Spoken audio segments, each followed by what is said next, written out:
being a monkey somewhere where the music can never stop. Come on. I started playing music when I was, I don't know, around 14, 15. I picked up a guitar and started teaching myself how to play. I got into doing what I do because listening to music growing up in the United States, you heard the American roots music, whatever you want to call it, rockabilly, country. I grew up with that stuff because my dad was a huge Buddy Holly fan, Everly Brothers fan, and my mom and dad would actually sing together and sing Everly Brothers tunes, like driving around in the car after church or something. And so I learned all those songs even before I heard the records, because they would sing them in the car. When I was a little kid, we'd sing along, and we'd sing Bye Bye Love and everything. And then as I got a little older, I started digging into their record collection and putting on these 45s that they had when they were young, early 60s, and I just loved the music. So I wanted to be Buddy Holly when I was 13, 14 years old. So that's what got me into it and got me doing it.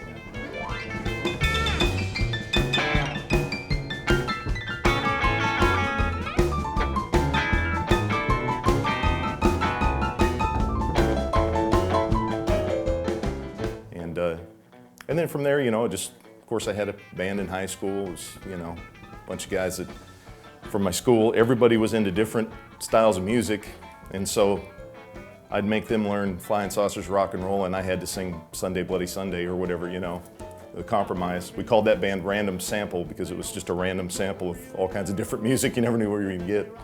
Go play parties and all that kind of stuff.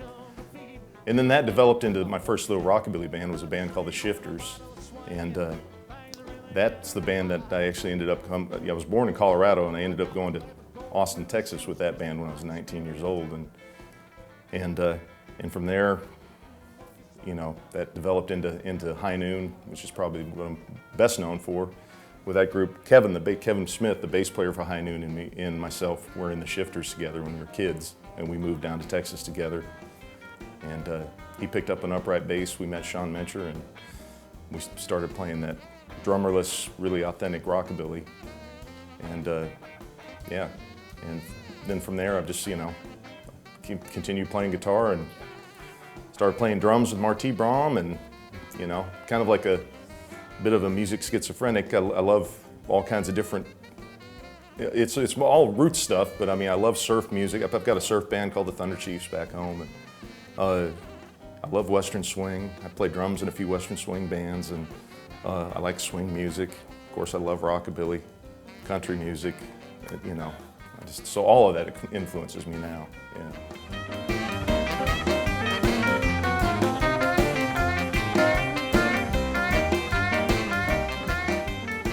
I think in Europe, it's people define things a little bit more strictly. At least I know Northern Europe, like England, they're very, it has to be this or it's not rockabilly, it has to be this or it's not, it's not that way in America where the music comes from, and it was never that way when I was growing up and playing this stuff. Like rockabilly and rock and roll and blues and country music, those lines are very, very thin, and there's a lot of gray, area, and it all blends into each other. And that's the way it's done there now. That's the way it was done originally back when the music first came to prominence in the 40s and 50s. Some of the greatest records are when you have a doo-wop band covering a country song, or a country artist covering a rhythm and blues song. That's the way it should be. We should all be influenced by everything around us. To get back to that, what's rockabilly? It's a hard thing to say. I like a certain sound, and the sound that I like is the sound of those old records that first turned me on to the music. So I like, when I play, and I like to see bands that have that authentic sound, that maybe aren't too influenced by a lot of modern stuff, that changes that sound, because if it changes the sound, then it doesn't sound like the sound that I like. So yeah. So that's why, like, High Noon was, acoustic guitar, upright bass, finger picking guitar. That's why the Blue Dots are the classic, you just, you know, 4-piece piano, guitar, upright bass and drums lineup.